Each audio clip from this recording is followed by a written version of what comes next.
Hello everyone, welcome to Polyglot Hacks, and in this video you're going to be learning how long it takes to become fluent in a language. Let's get into it.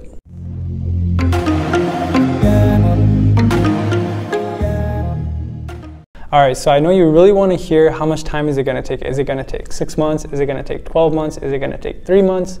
And I do want to give you the answer, but before I get into the answer, I'm going to give you 5 important factors that are going to decide when you're going to become fluent in a language. And it's really important to recognize these 5 factors because it'll save you from disappointment. Factor number 1, time commitment. So it honestly depends how much time you're willing to commit to learn a language. For example, you may be working a full-time job and being a student. You may be working 2 full-time jobs. You may have a family, you may have someone you're taking care of.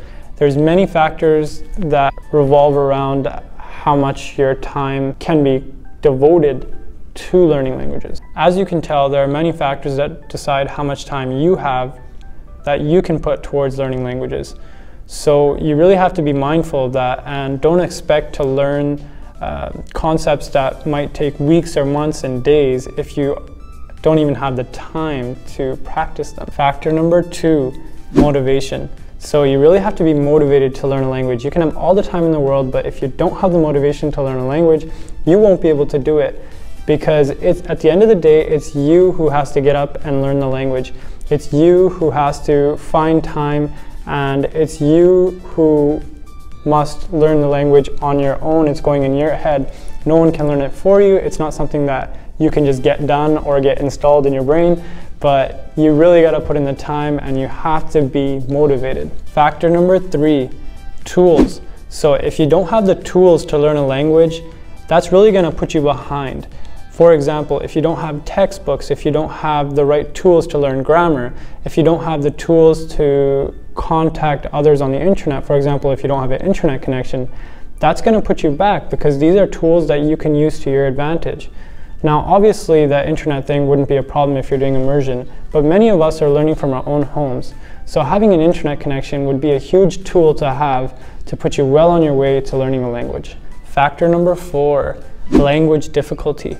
So each language can be different in difficulty. That depends totally on you. There are, of course, some languages such as Mandarin that everyone thinks is the hardest language in the world.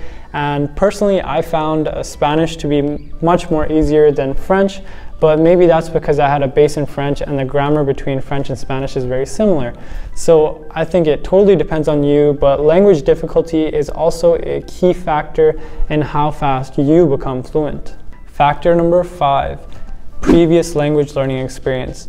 So if you have experience learning another language, you kind of know that there's multiple components to a language and you know that you're going to have to learn them kind of individually.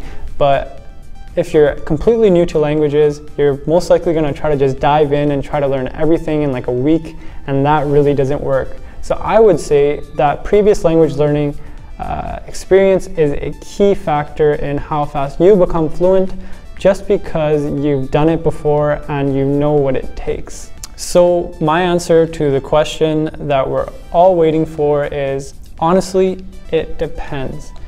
It depends on how well you balance these 5 factors or how strong you are in these 5 factors.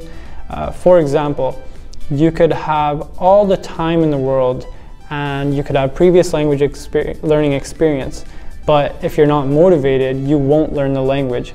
Or you can have all the motivation in the world and you can have all the tools in the world, but if you don't have time to learn the language, you simply won't learn the language.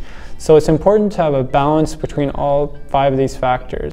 Now, in terms of a time consideration, I would say that language learning takes at least, at the minimum, for the average person, 6 months. And that's with practicing daily, trying to do everything you can to learn the language. This is practicing grammar, this is learning vocabulary, this is trying to conversate every day, whether it's with someone else or with yourself.